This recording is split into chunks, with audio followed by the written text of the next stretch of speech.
Hey Emma, Yes, Madelyn. what do you call it when you get an awesome deal on an out-of-print old From Software game? I don't know. What do you call it? Armored Score!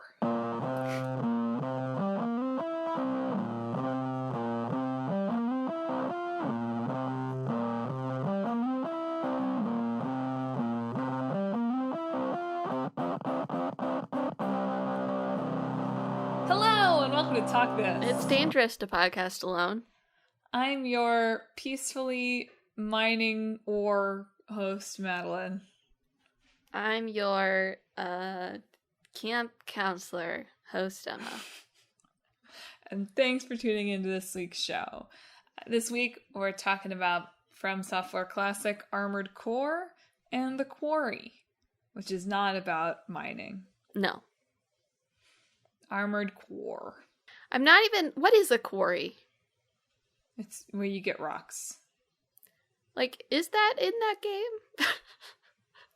It's called... That's what the camp is called. Oh, okay. But the camp is called Hackett's Quarry. I understand. But I remember I don't know now. if there are rocks in the game. Yeah. The demo did not reveal whether there are rocks. Darn. You have to get the full game to find that out. That's the incentive. That's how they get you. Anyway, let's dive in with our old game classic, our old game made new. Whenever we pick an old game that has a new one that's just been announced, you can't find anything except them talking about the upcoming game. My issue was, like, I would search for Armored Core, but there are so many Armored Core, like, with a subtitle. Yeah. That, like, anything I got would be, like, one of the many ones with subtitles. Like, what about this one? This one? I'm like, no, just the first one. I want to know about the first one. No, not From Answer. No, not any of the other ones. Stop it. But alas. So Armored Core is what From Software was known for before they were known for Soulsborns, Souls-likes, and Elden Ring. Yes. Although I don't think it's quite right. They were not as successful as their current series has been. Of course. Known for on a much different level than they are now known for. Yes. But it's a third-person mech shooter game from where, you know, sometimes I say those genre titles and they don't really tell you anything. Third-person mech shooter basically tells you everything you need to know about Armored Core. Well, there's a lot more customization in it than maybe that would imply. But yes. That's true. Third-person shooter mech where you get to build the mech. Yes.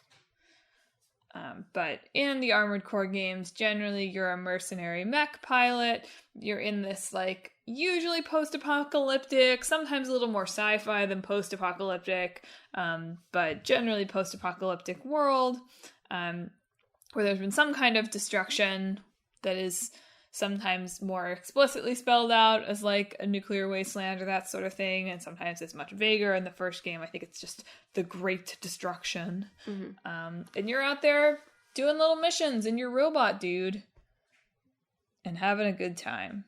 Well, yeah, I guess so. You, the player, are having a good time. The mech pilot is probably not having a great time.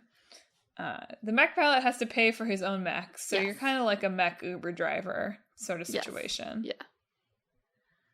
Yeah. So you take on missions from, like, one of two different, like, warring corporations, because it's a corporatocracy, as Wikipedia calls them.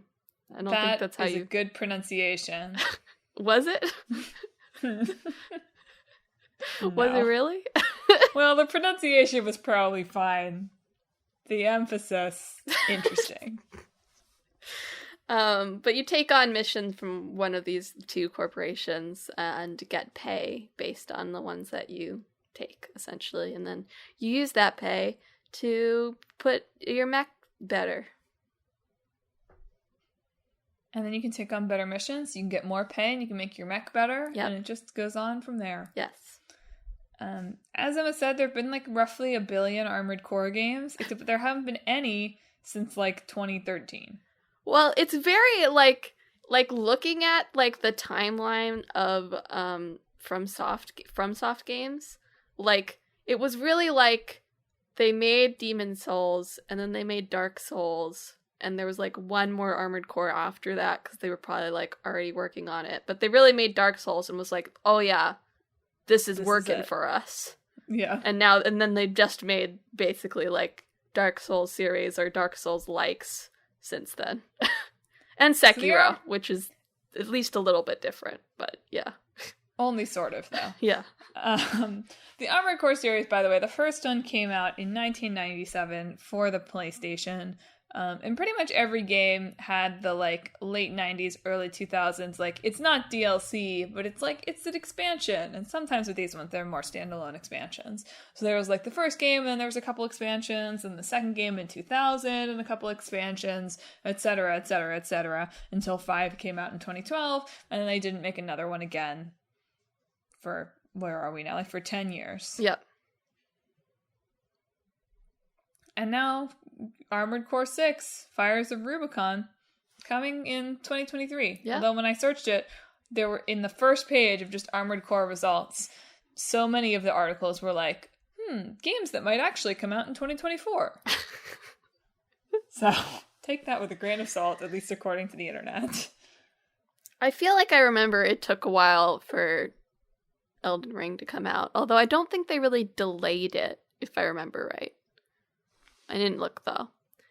But they did just announce it with a, like a cinematic trailer, and it was just 2023. So who knows when it'll come out this year. Sometime, supposedly. Sometime. It's interesting to me, this is a broader conversation than just Armored Core, but so Armored Core is I didn't play it. We're hitting an era where this is going to happen more and more often, but because Armored Core's last release was in 2012, I think it's theoretically possible I could have found one of them on the PlayStation 3 store, maybe? Although I'm not even 100% sure about that. But it's especially interesting, I think, that they are bringing it back now, albeit again with a reboot. But they have rebooted Armored Core almost every single game they have released, to be honest. Yes. So that's not especially surprising. But, like, there's, like, not a way to get into the series unless you want to get a PS3 and wade through the, like, molasses slow PlayStation 3 store. Yeah. But the broader conversation I was going to say is, in Japan, Armored Core 1 is one of the games on the little PlayStation Classic that if you want to buy your little retro PlayStation 1 to have in your home, it's one of the preloaded games on that, but it's not here. And that's, of course, because Armored Core was, big in Japan, not like huge into Japan, but was big enough in Japan that FromSoft didn't die. And like, it makes the classic lineup here, but not here. And so it's interesting to me that I feel like that's kind of like a mech genre thing in general. As I'm saying that, I'm thinking of Transformers, which of course was a huge movie franchise for several years. But it's interesting to me that I feel like the mech genre is like such a Japanese thing that has not really crossed over in the same way. I think that a lot of our big monster and big robot films are in fact pulling a lot from older big monster and big robot films in Japan. It's pretty, like, you could look at like Pacific Rim as one that I think of as like a big Hollywood one, but like that is so clearly inspired by like Japanese cinema and anime. Right. So, and I guess King Kong, but did that predate Godzilla? I don't actually know. I have no idea. I guess, I've been thinking about this. You were trying to get us to get into The Witch of Mercury and, like, Gundam, right? And I'm like, oh my god, Gundam is unbelievably huge. Where's the American remake of Gundam? We love cars. We love monsters. I don't know. There is It's a interesting. live-action film adaptation of Mobile Suit Gundam heading to Netflix, ostensibly. So, Okay, but that's not what I meant, and you know it. and I at least see there was definitely plans for one, That's fair. like in the 80s and 90s, it looks like. It's just interesting when there's something that's like such a sort of inoffensive genre, right? Like, I don't know, it's just like a basic kind of sci-fi trope that is quite popular somewhere else and not here. Sure. Anyway. No robots. No killer robots. We reject. Keep your killer robots. I mean, like you said, there is Transformers. That's true. But when are they going to reboot Transformers? We're probably due for that, What? aren't we? Didn't Bumblebee just come out like... Oh, it did, didn't it? It's still an active franchise. There's a game coming out. There's a Transformers game coming out, too. Okay, so what you're telling me is that I am just not paying attention to American mecha. To Transformers? Yeah, that's what I'm telling you. Anyway, in case you're out there thinking, well, I loved Elden Ring, so maybe I'll check out Armored Core 6. I will direct your attention to like the most uncomfortable IGN review I have ever read, where like they're interviewing Miyazaki from Soft President, who also like sort of got his start really working on Armored Core and Armored Core 4 specifically. And like every question is like, well, what inspiration did you take from Sekiro? Or there's this thing from Elden Ring. Will this be reflected in Armored Core 6? And it's him and like the producer being like, this is a different thing. This is a different thing. This is a different thing. Just over and over and over and over and over. Very politely. But it was just hard to keep reading. It's something you have to ask. I mean, I think it's a valid question of they've been making, like, not the same game, but, like, the same game, like, over and over again since they released their last Armored Core. I don't think it's that unreasonable of a question to ask, like, are you bringing any of that into Armored Core, or do you intend to keep it the way it was, essentially? I agree, and I'm not saying that it's an unreasonable question. What I'm saying is this is a really long interview, and almost every question makes reference to Elden Ring or Dark Souls or Sekiro. And I was going to be fine with there being like 3 or 4 questions, but by the time I got to like the 8th question that was like, well, what about this thing from Sekiro? I was like, all right, buddy, you got your answer. They really should have asked him, will you have to look up and down with the shoulder buttons? Probably. Genuinely, this article, they were like, we really don't want to change anything. I don't know. I don't think that stayed across the whole series, but one of the things that came up a lot in reading about the first Armored Core is people being like, you had to look up and down with the shoulder buttons, which does sound awful, to be honest. You're right. They did say that they were excited for the new hardware because they haven't made it on since PS3. So probably it'll be like you like move your controller around to look around. Gyroscope controls, maybe. Gyroscope controls. Careful what you wish for. But it'll also, I do think, despite like the gameplay of Armored Core and like their Dark Soulsian stuff being very different, like looking at their history, it was very striking to me. Like they just like they make the same story. They have their pet themes, right? That just like show up again and again. Like even the first Armored Core. Like, spoilers, but whatever. There's not very much of a story here. You're not really playing Armored Core for the plot. Yes, to be clear. Like, the gist of it by the end, if I understood it correctly, is like, there is like this AI that is sort of like running the world behind the scenes. And like, you are way too good of a mech pilot for their calculations. Like, you're not supposed to be doing this well. And doing this good. And so they said their last mission is you get a mission that's like, go here and do this. But is actually the AI sending you this mission to assassinate you, essentially. Like, they're like, this is too much, you need to die.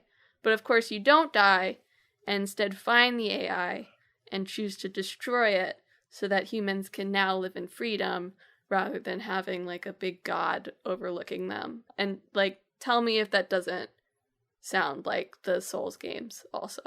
Just, like, without the technological element, you know? And they can't make a game with color. There's color in Elden Ring. Sorta. The yellow is the most prominent color in that game. You're right. But the color palette that these dudes are working with is post-apocalyptic. Yes. Even when it's Elden Ring. Now, all they really gotta do is say that Armored Core 6 takes place 3,000 years after the events of Elden Ring, and they'll sell 15 million copies. They'll sell that anyway. It's also really interesting of looking at, like, their history of just, like Armored Core was not very well critically received, at least over here.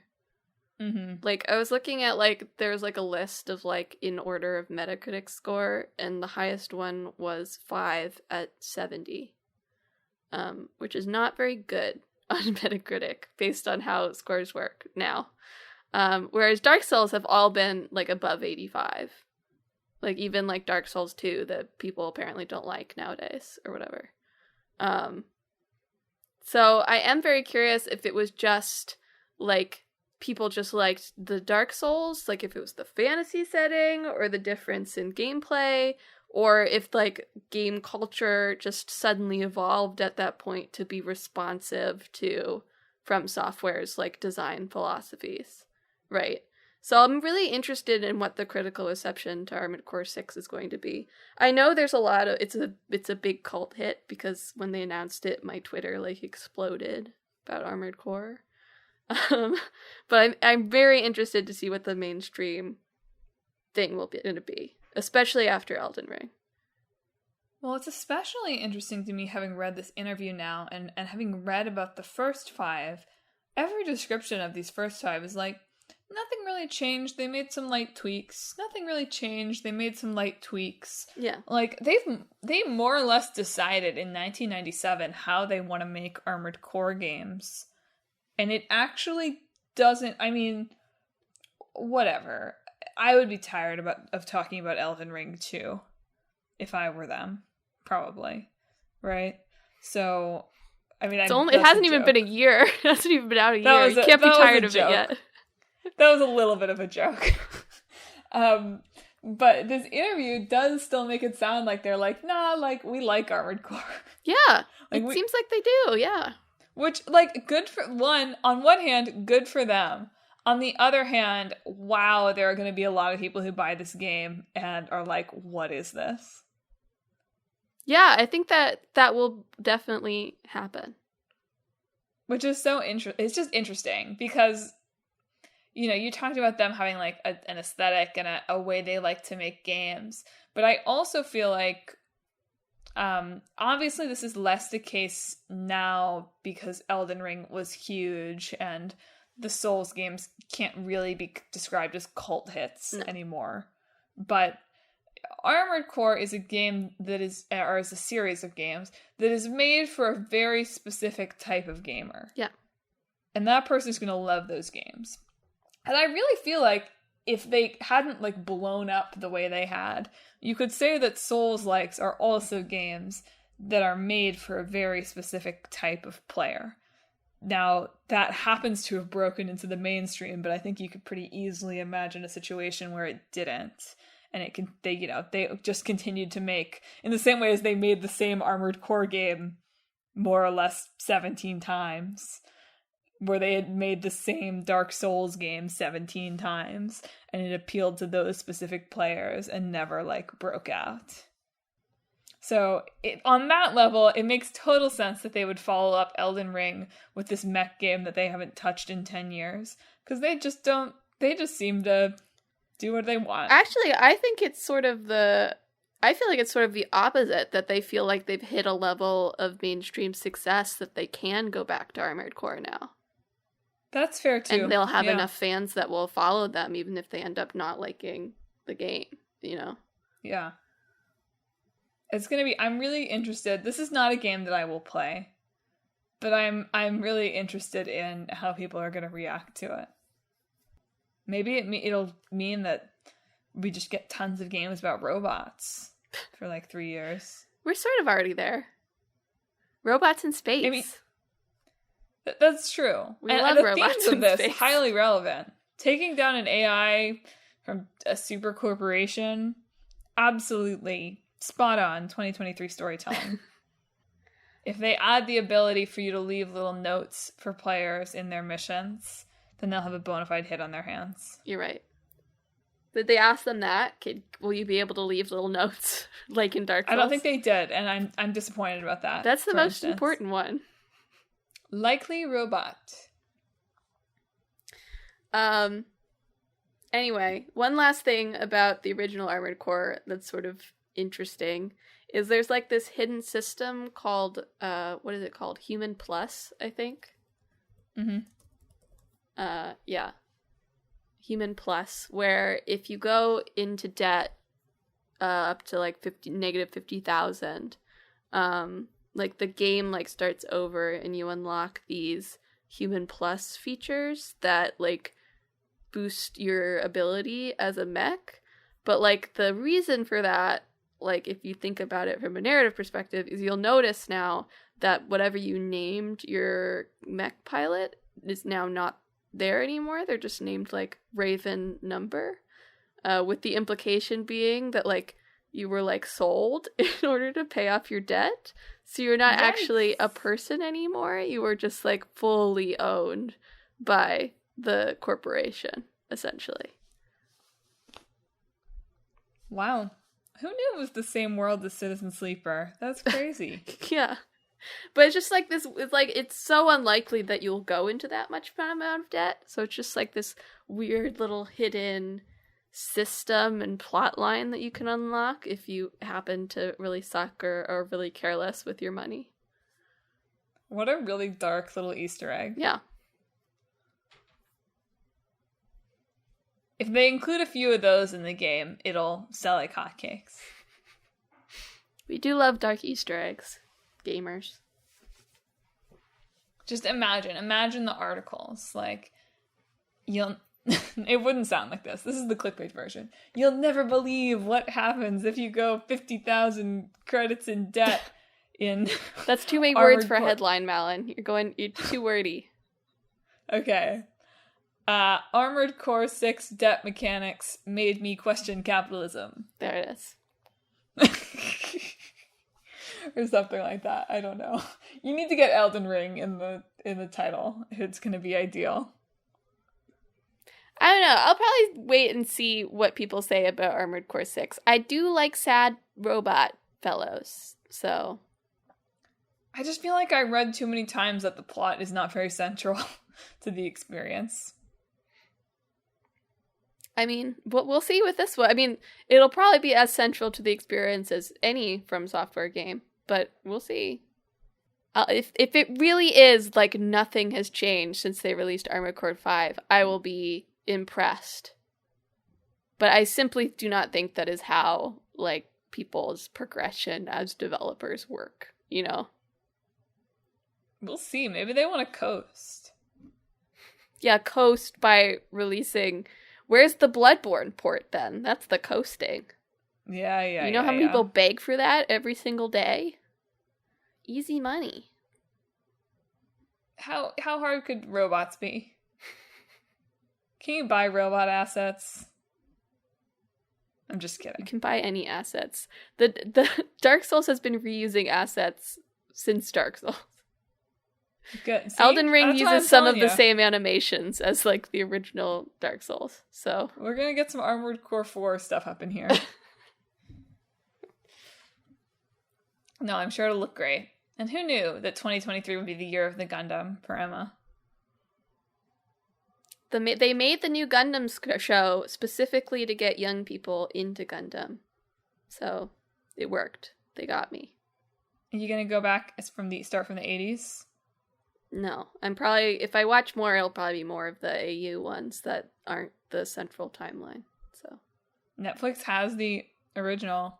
I watched maybe a little one preview of day. it the other day. It's not currently on my list. Incomprehensible preview. So much lore. No idea what was happening. Robots. Anyway, speaking of not really a lot of lore exactly, but a lot of narrative, The Quarry. Yes. 2022 game from Supermassive. The latest in their horror movie game thing that they've made their full brand. I felt embarrassed that I didn't really talk about them on the horror episode. I just didn't think of it. We did. I think we brought them up because you were saying like there doesn't seem to be any teen slasher type ones, and I was like, well, they're super massive.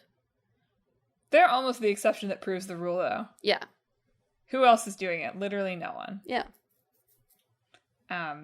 Anyway, The Quarry is not the like cute pixel animated mining sim that I thought it would be. You're right. I don't know. I hadn't heard of it, and so when you pulled the name, I just thought it would be like a fishing mini game, but mining the game. Yes. It is they call it the spiritual successor to Until Dawn, which is the game that gave Supermassive basically like they're into the games industry. They're into like mainstream success. They've made in between that like a bunch of like shorter ones that they've like built as part of like an anthology series. The Dark Pictures anthology, that's what they call it. But this is like a full scale one at about like the same scale of Until Dawn, and with the same sort of like teen slasher monster movie combo that they had in Until Dawn, with a bunch of, teens. I don't know how old they are in The Quarry. They're teens. Actually, they're teens. Like stuck in a location with like monsters running around that they don't fully understand, basically. So it's like a movie night, but it's 9 hours long. A long movie night. Long movie night. Yeah, you play as the 9 teen counselors at Hackett's Quarry summer camp. And things get weird and horror-y, and you have to survive or not. Yes. So yeah, all the kids have gone home, like the little children have gone home. The campers. The campers. The counselors are like gathering their stuff to head out for the day. And one of them, Jacob, gets the bright idea that if he sabotages the car, that was apparently supposed to fit all of them, which doesn't super make sense, but whatever. Put that aside. If he sabotages the car, they'll have to stay one more night, and like he can get another chance with his like crush, essentially, right? Nice. But unfortunately, like their adult leader there is like, you have to, no, you have to leave tonight. You have to leave tonight. And so when the car breaks down, he like freaks out, drives off in his own car, and was like, don't leave the main building. But of course, because they're teens and that guy was weird, of course they do. And that's when the supernatural stuff starts happening. The adult guy, played by David Arquette of Scream, by the way. So, appropriate casting. Really story cast. Yeah. If you were an adult who knew that supernatural things would happen at your camp, and you had to keep 9 teen counselors from leaving the main building, how would you tell them that? Well, I would not drive off. You've got someplace to be. Justice It's Smith. not non-negotiable. You've got someplace to be.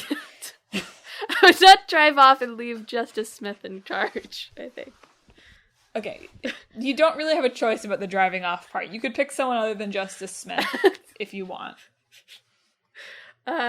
It's not Justice Smith. Justice Smith, who used to be a real mainstay in my grant applications, by the way. Justice Smith used to feature in my work grant applications all the time. It's not him specifically, by the way. I'm sure he's a very responsible young man. just like a Sure. child. I would not drive off and leave a child in charge.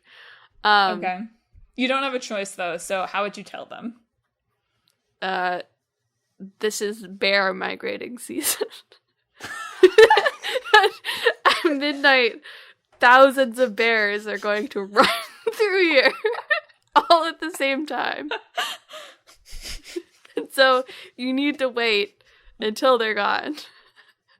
That was pretty good until you said that 1,000 bears are going to run through at midnight. Like, bear migrating season, pretty solid. And then the moment you said 1,000 are coming through, I was like, okay, Grandpa. But I feel like just saying, like, it's bear season wouldn't scare them enough. They'd be like, oh, we'll light a fire. There's probably some bear repellent somewhere. I need to tell them that, like, seriously, every year here, on the same night, thousands of bears run through. I'm not joking, all right? Tell you some horror stories about the bears. I'm not joking. Really? Oh, man, they'd be like, yeah, 30 to 50 feral hogs. Okay. Exactly. Anyway, the Quarry and the team at Supermassive really embraces this, so I don't mean this in a pejorative way. Like, this is how they talk about the game.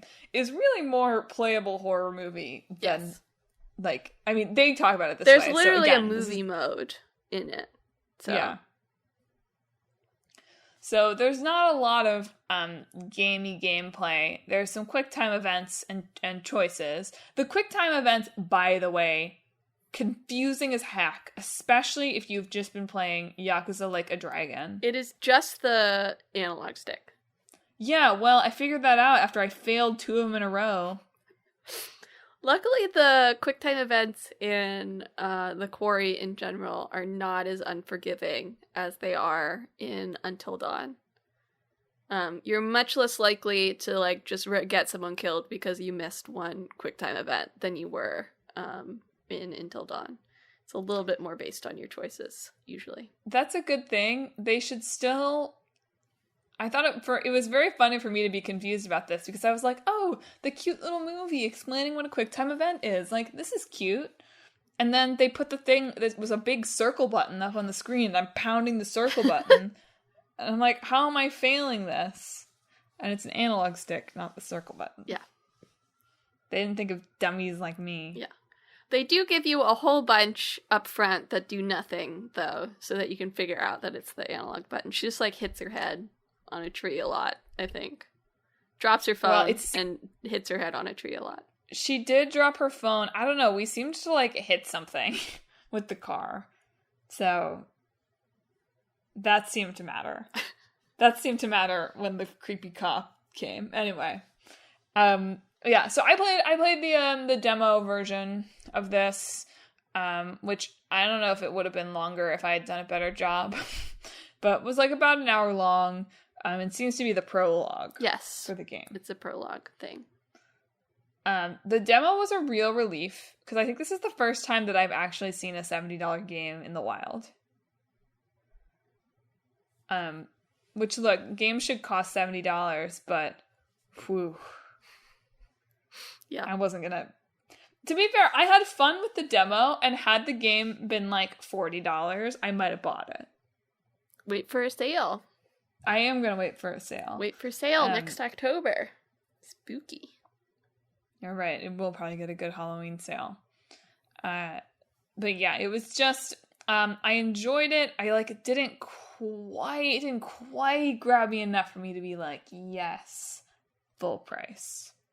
Yeah. So I have not played either of these games, but I have watched people play all of Until Dawn. And most of the Quarry. And just in terms of, like, the Quarry doesn't have, like, the cultural appropriation problem that Until Dawn does. But in terms of, like, the setup and, like, ramping up the tension, I think the Quarry just takes too long to get going.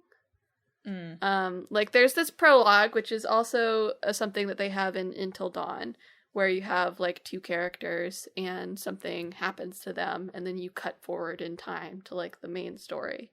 But the Quarry takes a really long time before like anything spooky starts happening, of like here's the counselors, here's their various different relationships, like, you know, like they're packing up for the day, they have these concerns on their mind, so on and so forth. I think, interestingly enough, like trying to create more developed characters kind of hurts the experience a bit. Like, you just want to, I feel like for this, you need characters that like you feel strongly about from the start.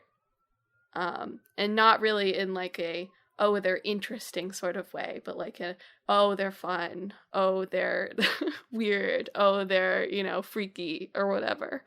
And I think maybe the Quarry goes a little bit too hard with like, here's the character dynamics at play, you know, which is an interesting critique to give. But when it's trying to be like a horror movie, you know, or like a cheesy one even, maybe you don't need that much backstory to anybody. So since you've watched it, I have to ask you a question. Sure. Are there faces like that on purpose? No, I think it's just their aging technology. Like, it's all mocap, right? Yeah. And I don't think they've really updated how they do, like, their eyes since Until Dawn. It was the mouths for me. The mouths a bit too, prologue. yeah. I just don't Their think mouths that just seem to be open all the time. Did a lot of looking at Laura's teeth. Hey, that's just how teens are, you know? I guess, but I do wonder, like, they have, like, these, like, slow-mos when you're making, like, close in on the face when you're making a decision. And I'm like, they must just do this because it's funny, right? Yeah. Like, they must just be because they're, like, they make funny faces. I would like the players to enjoy this. It must be on purpose, right? I hope so, I think at so. least. I think so. Yeah, because I was impressed overall with the graphics, and at times the characters, it wasn't like exactly Uncanny Valley for me. Like, at times it looked really quite good, but there was just something about their faces that wasn't quite right. And Yeah. I was ready to believe it was like on purpose. I don't know if it's on purpose. I think maybe they just rely a little bit too much on, like, the direct mocapping. Whereas a lot of games will, like, mocap and then fix it, you know? Yeah. And I think that's maybe why their faces are a little bit weird, because when you're capturing it, you're probably, like, overemphasizing things so that you can capture it better. That's just my speculation, though. All this to say, the faces looked a little janky and uncanny, and I was like, haha, this feeds into the cheesy horror weirdness. That could be it, too. Maybe that's why they haven't fixed it. Maybe that's, you know, artistic choice there. Yeah. I was ready to believe it. So, like, that's to their credit, right? Like, I was ready to believe it. I was like, these are weird in just a slightly strange enough way that maybe this was a choice. I appreciated there was an interview where they talked about their scripting software. Which, you know, looks like the kind of stuff we were talking about in the dialogue episode. Yeah. And looks frightening for a game with 186 endings. Yes.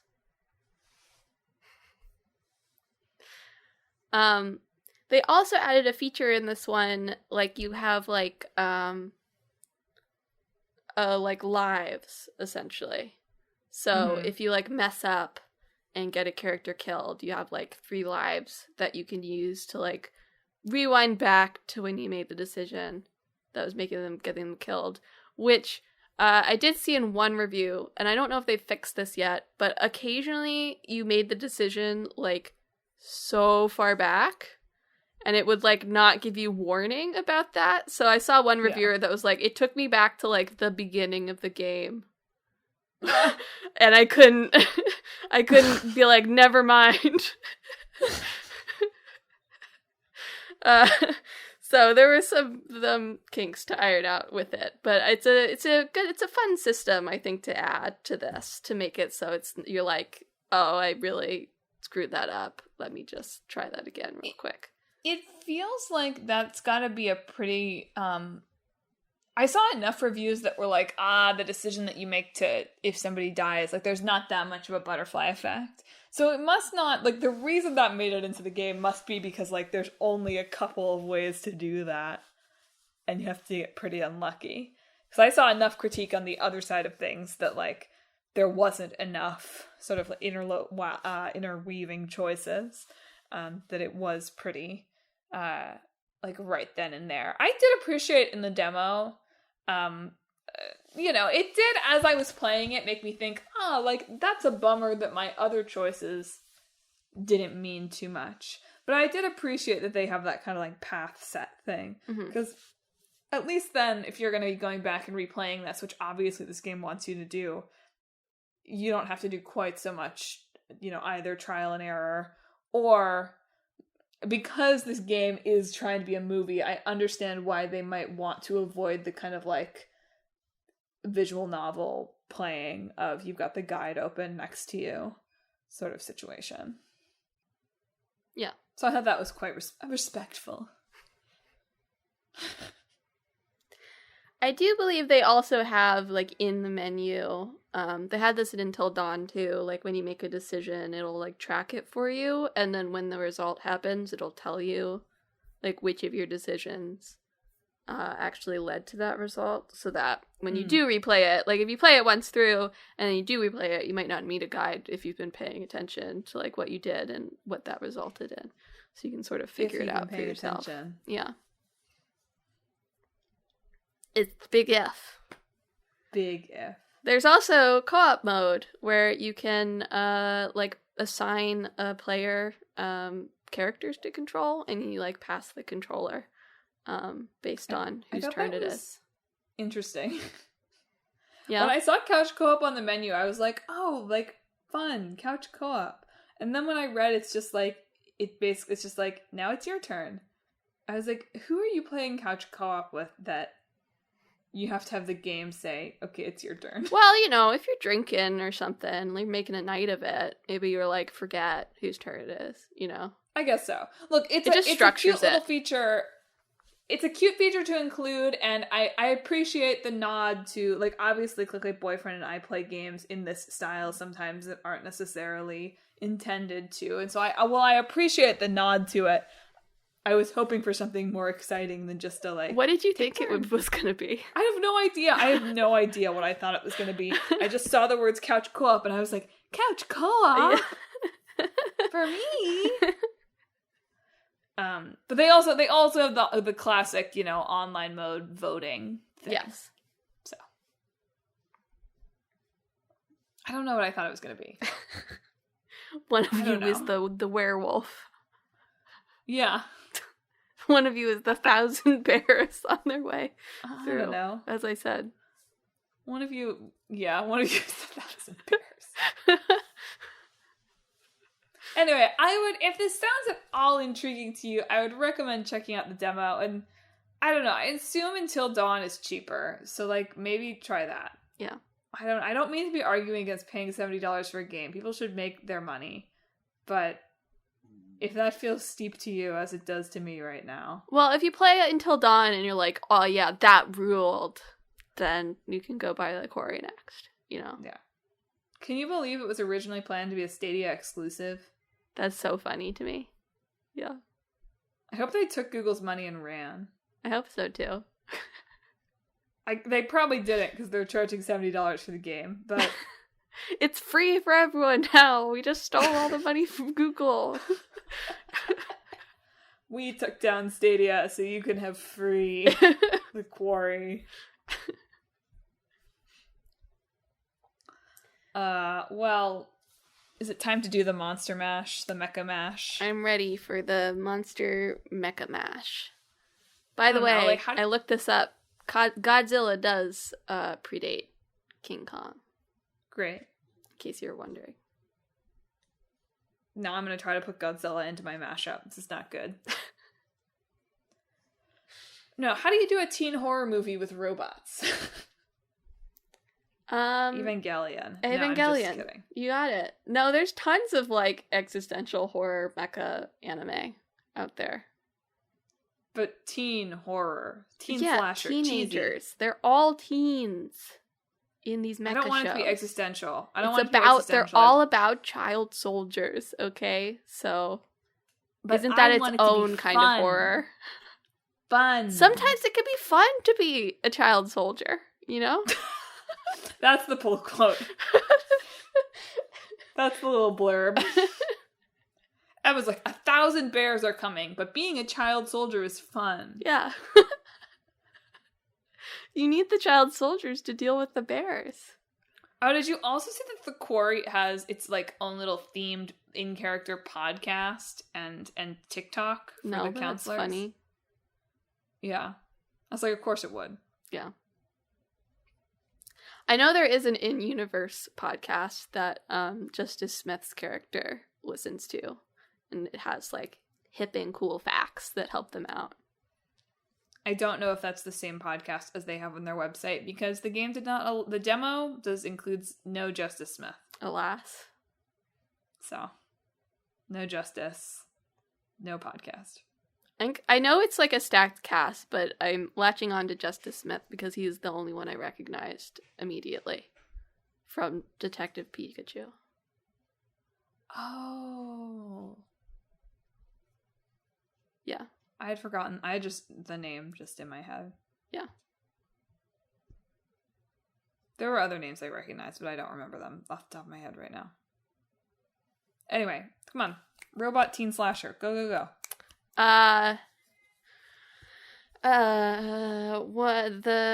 There's a bunch of pilots, a bunch of mecha pilots in the war, but then one night one of the mecha bots gets infected by a virus and is like stalking through the facility like alien. Unable to get into their mechas now, they have to figure out like a way to survive and take it out as their puny human selves. Okay. Yeah, pretty good. Doesn't really count. I mean, the only problem, of course, is this is fine though. It's a mashup. It doesn't have to take everything from everywhere. But like, how do they customize their puny human bodies? How do they customize their puny human bodies? There's like the guns. Okay. they add guns. No, like maybe there's like other like equipment, like assistive devices, like robot arms, like gloves that they can wear, or like stilts. I don't know, Mel. I could also see trying to make some kind of a choice-based either mecha or like, you know, like human augmentation kind of game, right? Like, not only are you having the dialogue choices, but like throughout you're getting to choose like, am I getting a cybernetic eye, or am I replacing my arm with a robot arm? Or you could do it with a mech too. And then those choices have ramifications for the choices that you can make as you go.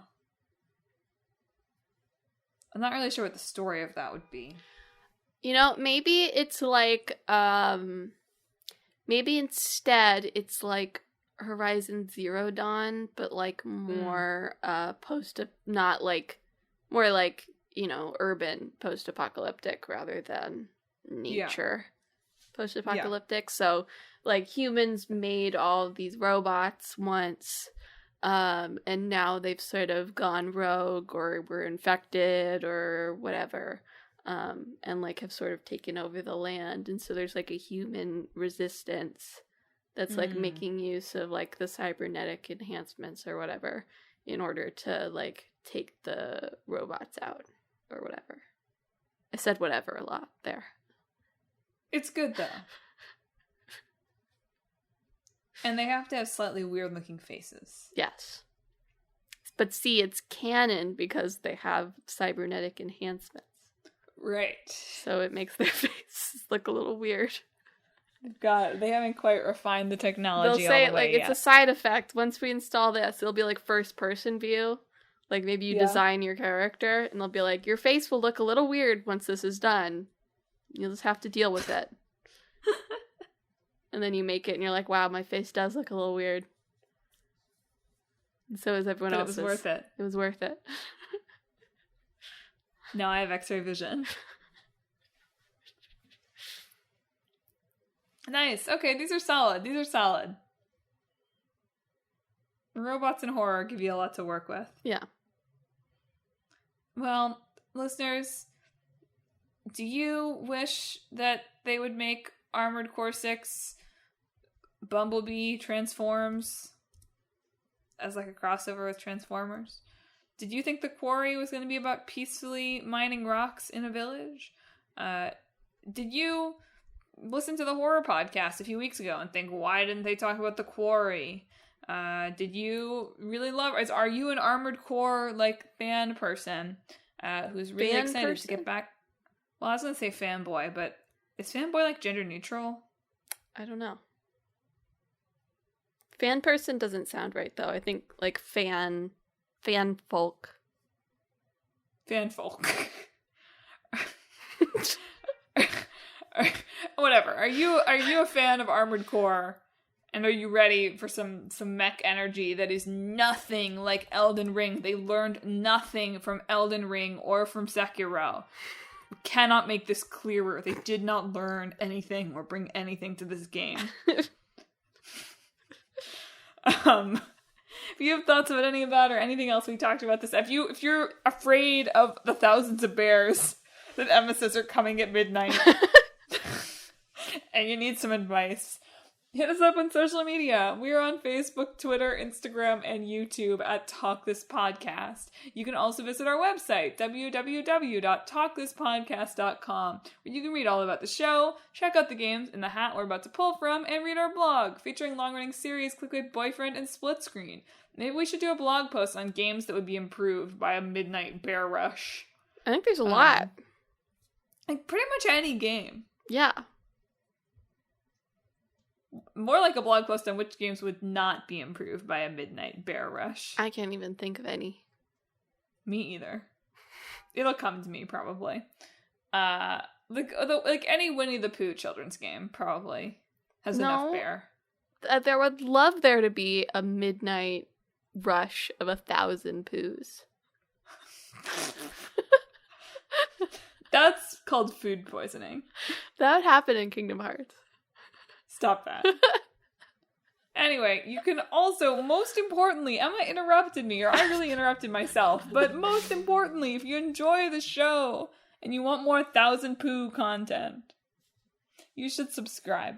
We're on Apple Podcasts, Google Podcasts, Stitcher, TuneIn, Spotify, Pandora Podcasts, online and on the app, Overcast, Pocket Cast, anywhere that you can find podcasts, wherever you found the podcast today. Subscribe to Talk This. Next week, oh man, is it my side quest next week? It is already? Your side quest already. Where is the time going? I don't know. Maybe I'll do games that would benefit from 1,000 bears. That's too big, Mel. It'd take too long. Games that would benefit from a couch co-op mode that says, okay, time to hand over the controller. All games. Again, all games. Oh, okay, I'll come up with something bite-sized. But Emma, what are we talking about in 2 weeks? In 2 weeks, our old game is going to be Heavenly Sword. Nice. And our new game is going to be Vampire Survivors. That's a big game right now. Yeah. I've studiously learned nothing about it, but people are playing it. They sure are. Pretty sure it's free on mobile. On mobile? Well, I don't know if it's... I think it's elsewhere, too. I don't know if it's free elsewhere. I guess it Just today, someone looked at my phone and they were like, how old is that? So we'll see. Anyway, listeners, it's spooky January here at Talk This, apparently. But thanks for tuning in. That's our show. Emma, do you have a sign off? This week, I hope that the AI secretly running your life behind the scenes keeps you out of any horror movie scenarios. And Bear Country.